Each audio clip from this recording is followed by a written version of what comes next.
Hi, I'm Terry Burns, and I've been teaching an internet course on the Monas Hieroglyphica of Dr. John Dee, using the translation that I did with Dr. Nancy Turner. It's available from Ouroboros Press. But today I'm going to take a little break from that and talk about a different text, one very important to John Dee. It's this one, the Voarchadúmia of Panteo. It's alluded to in the monad. Actually, it's alluded to multiple places, though there's only one obvious place, and in other works by Dee. So let's see what we need to know about it to understand Dee's allusions and see if the Voarchadúmia itself is something that we might want to pour through. Actually, it's not. This is all you need to know about it. But you can. I did. And Paul Ferguson, who has a wonderful translation, has done even more on it than I have. Okay, so we're going to talk about the Voarchadúmia of Panteo. He's also sometimes known as Pantheus or Pantheo because of the Renaissance habit of giving everyone Latin names. So sometimes he's Giovanni Panteo, sometimes he's Johannes Pantheus. Anyway, we're going to talk about what this work is and what it was to John Dee.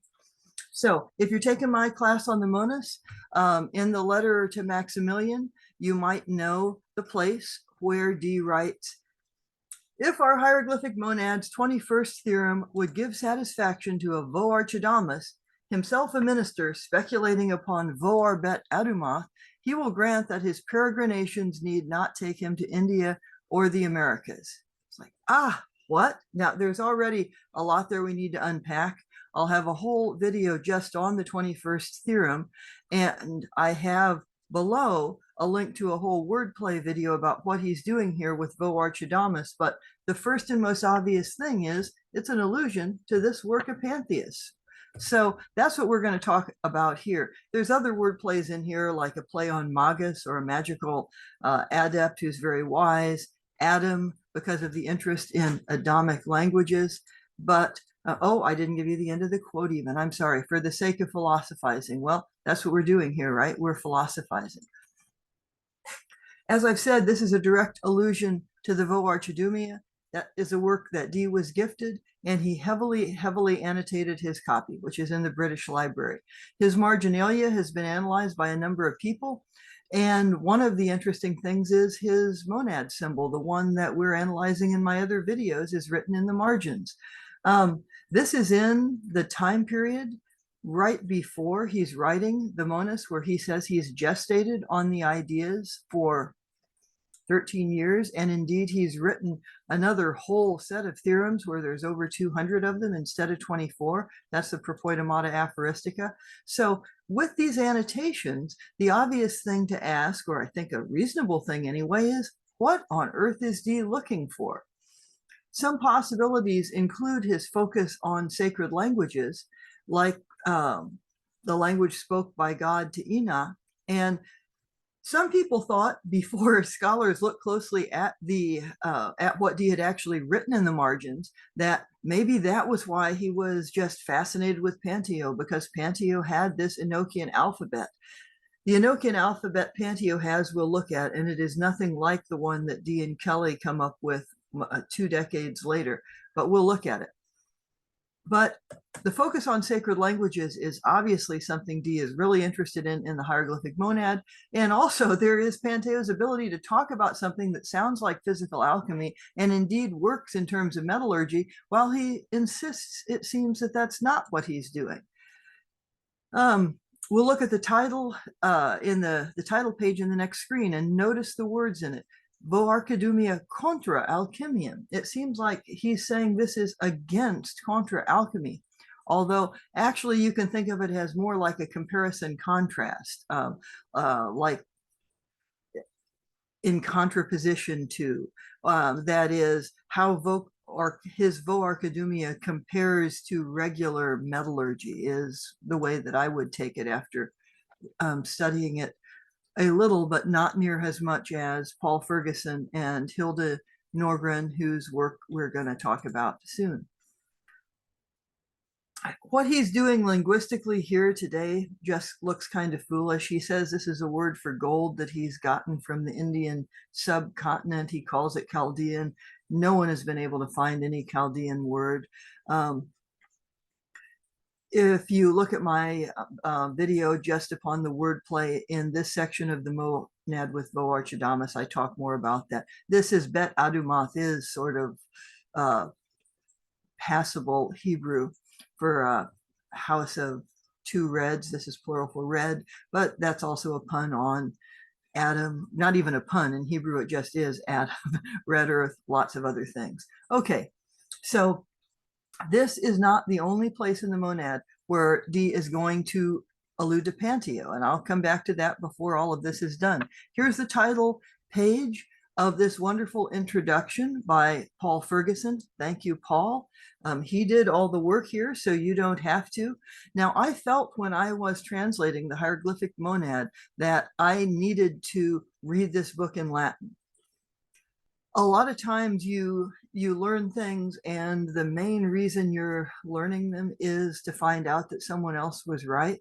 I would have been fine just using what Paul Ferguson does in this work, and it would have been more pleasant, but I felt like I needed to look at it. There are a lot of things scholars say about John Dee's monads that are wrong. That's why I did the translation.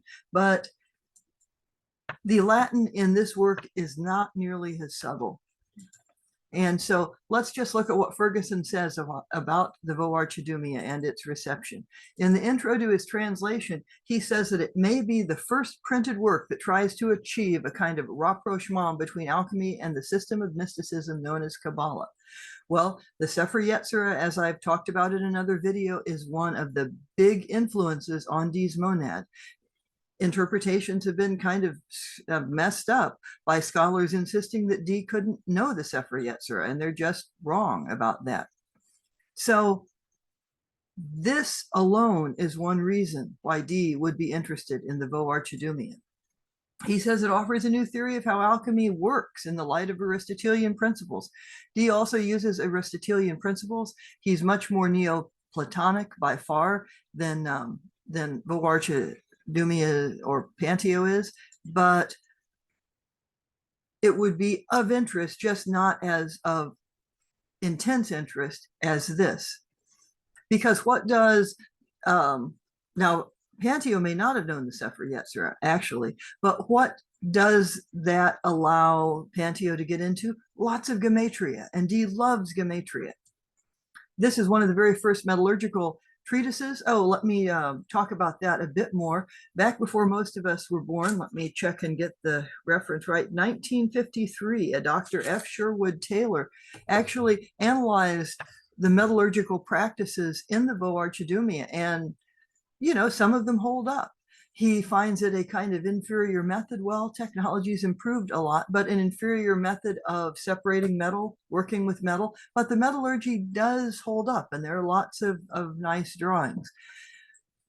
Dee seems actually supremely disinterested in practical metallurgy, so that's not an influence. But this text, as Ferguson says, was alluded to by many scholars. In fact, he gives a whole list of and I mean now scholars of the Renaissance era, not scholars today, okay? But many people allude to him for a whole generation or a couple of generations after him. And he says Dr. John Dee in particular was almost obsessed by it. That's not in any way an overstatement. Dee was obsessed by it. There's more marginalia from Dee in this book than almost any book, as far as I know, but I'll just say almost any book that Dee owned. Little is known about Panteo himself. That's why I'm not talking much about him. We know that this book was dedicated to two people, one of whom was the Doge of Venice. So the politics and danger of the Renaissance world enter into Panteo's life, or they had to have, just as they did in Dee's life. Okay, now how would I describe the Voarchadúmia and another work of his that I'm going to abbreviate here as Ars Metallica and their receptions? Basically, I'm just going to agree with Ferguson and another scholar who has studied the Voarchadúmia, Hilda Norgren.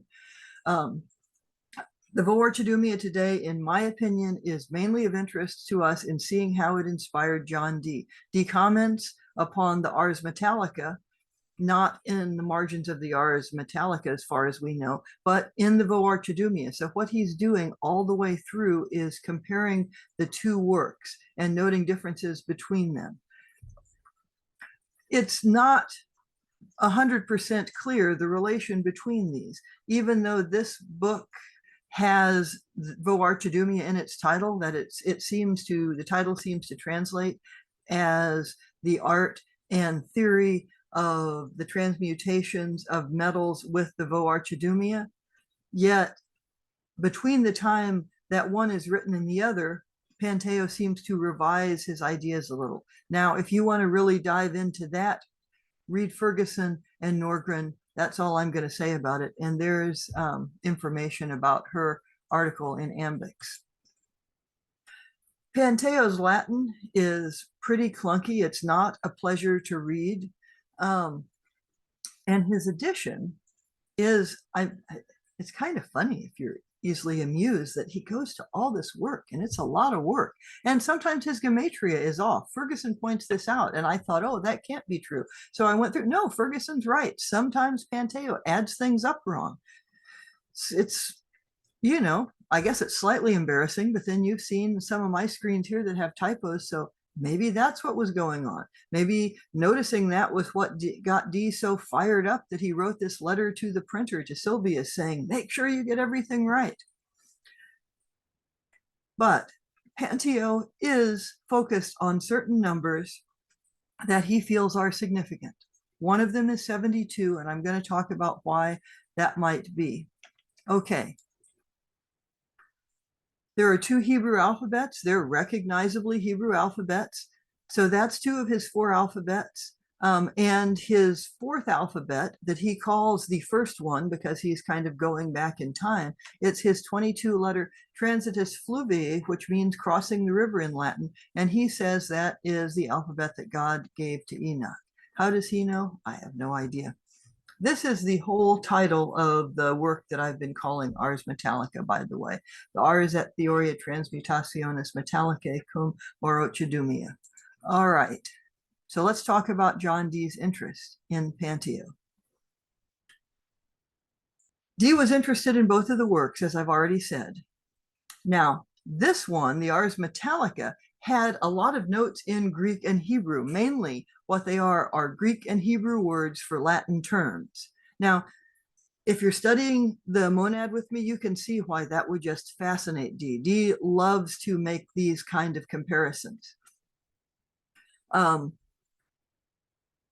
and as I said here, this may have been written to understand the Voarchadúmia, although there are problems with that, but that's one sort of plausible view of it. Anyway, the Ars Metallica, though, has gematria exercises. There's not any gematria exercises in the Voarchadúmia. And Ferguson points out, and I, Burns, would agree, that one of the things Dee really takes note of is this, nutude, which means by the will of God.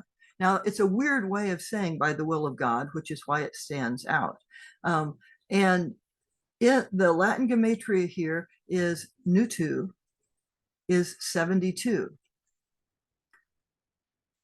Now that I understand why Dee is interested in it and Panteo is doing it, it actually gives me chills. But at first, you just look at it and you're like, okay, it's 72. Oh, why don't you use more normal Latin? Well, there's a reason, and we'll get to it. Day is 18. You probably have noticed, by the way, that this sounds like John Dee's last name. He's punning on this a lot. Yeah, that seems a little obvious. On the other hand, if your last name was a pun on God, you'd probably notice it. Okay, in his letter to Maximillian, Dee suggests that the practice of whatever Panteo is doing, which is clearly not only physical alchemy, is what Dee will be doing in Theorem 21 of the Monas. And what he'll be doing in Theorem 21 of the Monas is cutting up his monad symbol and flipping it all around. So that tells you something about what he's interested that Panteo is doing. I want to look at another quote that those of you who are in my class on the Monas Hieroglyphica have already seen, and I have already made a little wordplay video on this word, gamea, so I'm not going to explain that here. This is a very opaque part of his letter to Maximillian until you start taking apart what he means by this word, which I am not going to do here. I'm just going to direct you to the video below. But he says, here by God's will, produced this gamea, That's a certain iteration of his monad symbol. A word that to the Parisians I interpreted as gamos Gaian, the earth of marriage, or as the terrestrial seal of this conjugal influence, can no longer be fed and watered in its native earth until the fourth great and truly metaphysical revolution be completed. That finite progress being made, he who has fed metamorphosizes. First, he will go away, and then after, he will most rarely be seen by mortal eyes.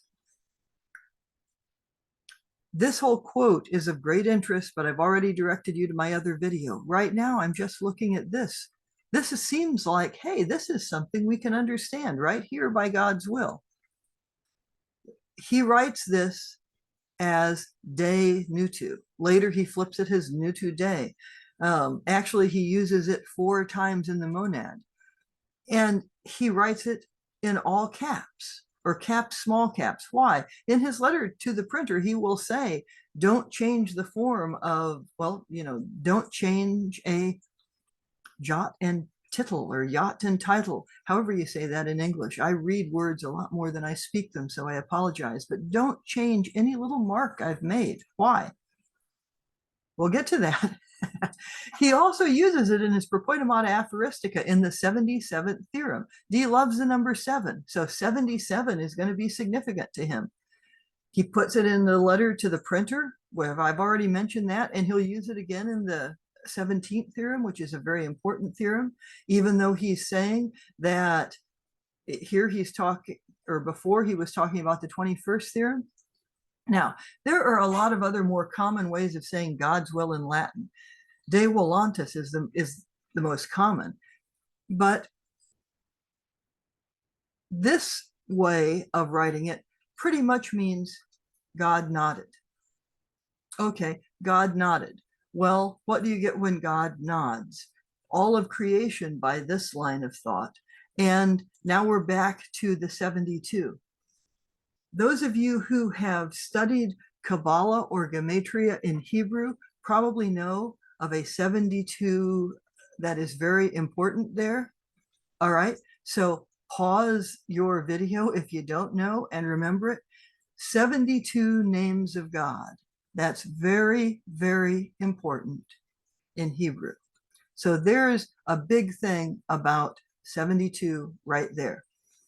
So the will of God, reducing the word for will as a nod to 72 is an allusion to the 72 letters in the Shem Ham Foresh. Got it? Write it down. Super important. Okay, so there are some other things, and let me just show you how you get 72 here. I skipped over that. Nutu, as Ferguson points out, is reducing to 72. I should have said that first. Day reduces to 18. We'll see ways that 18 is very important numerologically in the hieroglyphic monad. Guess where we'll see that? In theorem 18, of course. 72 and 18 together are 90. Dee doesn't make a whole deal of that because he doesn't have 90 theorems, but Panteo does. There are many different ways to talk about the alchemical process in Latin. He uses names that will yield 90 with Latin gematria. So you have the putrefactio, generatio, and alteratio adding up in gematria to 90.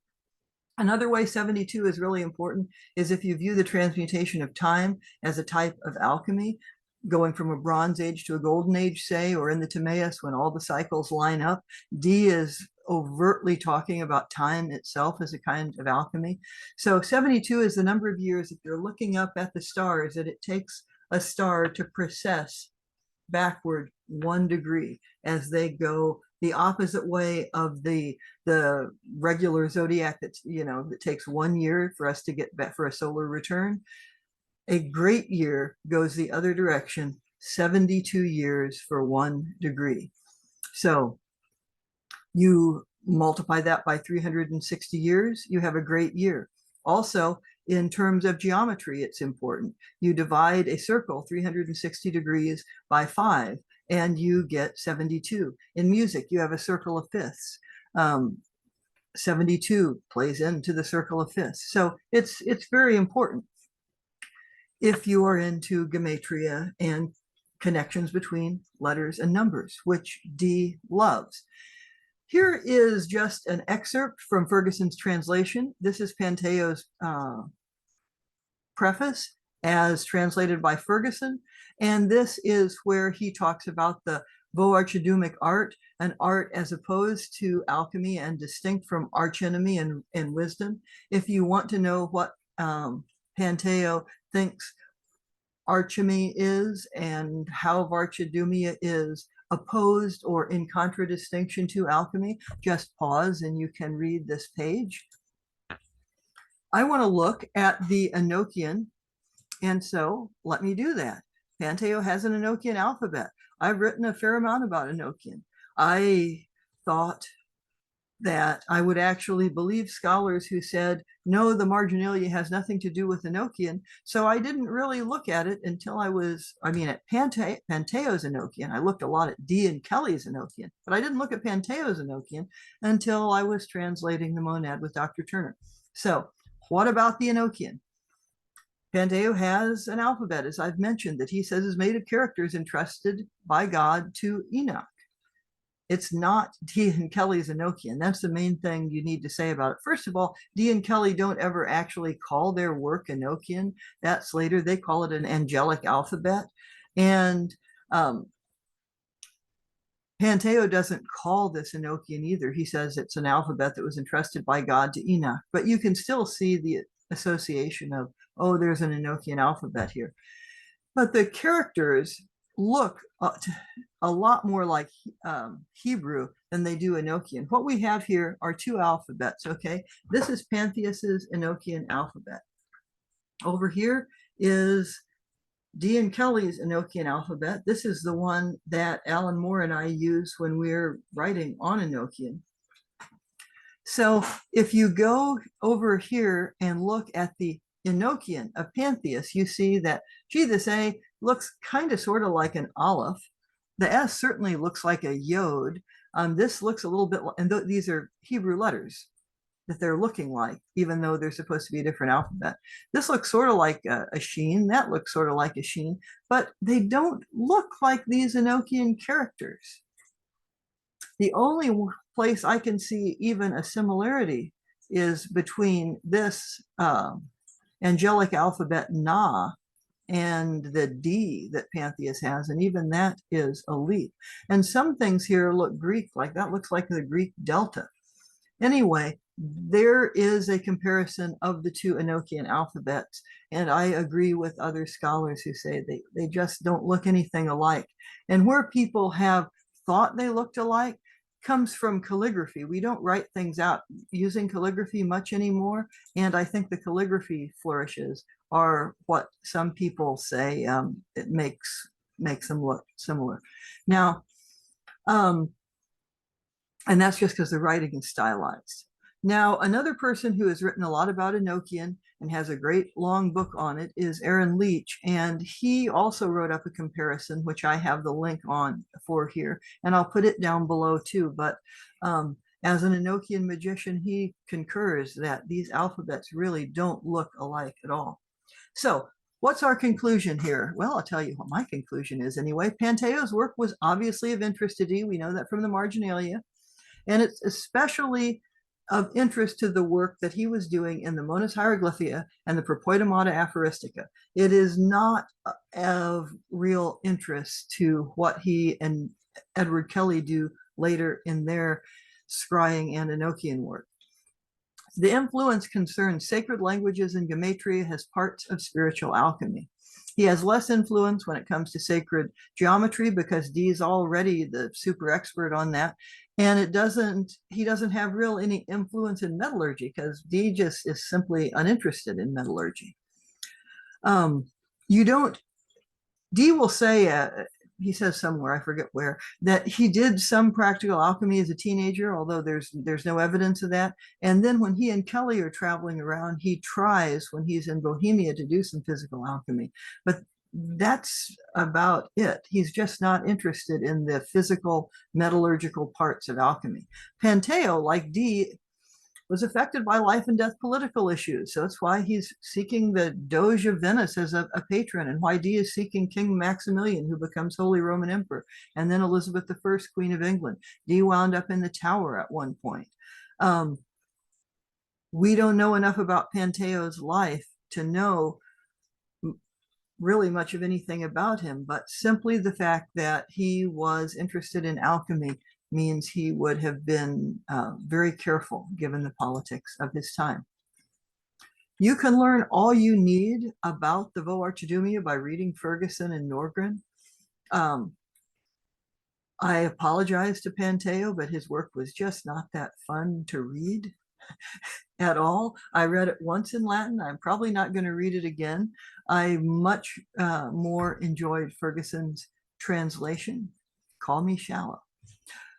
Reading it in the original doesn't serve any real purpose, because once you understand what Dee does with the same language play, you're done. It does, I guess, show you how much better Dee's Latin is. In the Renaissance, the sort of measure of style in Latin was Erasmus. Dee writes that kind of flowery Latin that Erasmus made famous. Panteo does not.